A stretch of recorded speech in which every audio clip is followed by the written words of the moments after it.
পয়গম্বর মুসা নবী আল্লাহর কাছে কথা বলার জন্য যাচ্ছে, এমনি একজন ধনী লোকের সাথে সাক্ষাৎ।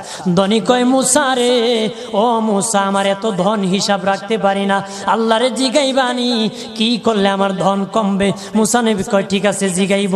একজন বৃদ্ধার সাথে একজন মহিলার সাথে দেখা। মহিলা কয়, মুসা কই যাও,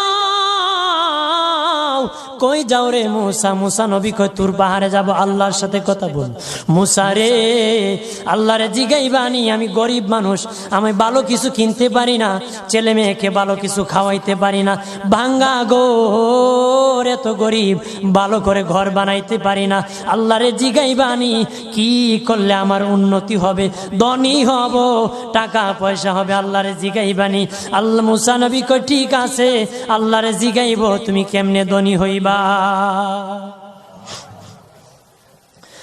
আল্লাহ নবী মুসা নবী তিন রাস্তার মোড়ে যা দেখে একটা লোক বসে আছে, তার দুই হাত নাই, দুই পা নাই, দুই হাত নাই, দুই পা নাই।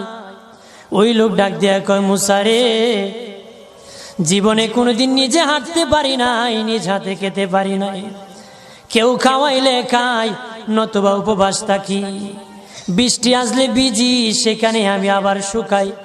ও মুসা, জীবনে কোনো কাজে দুনিয়ার লাগি নাই, আল্লাহরে জিগাই বানি কোন কারণে আমারে বানাইছে?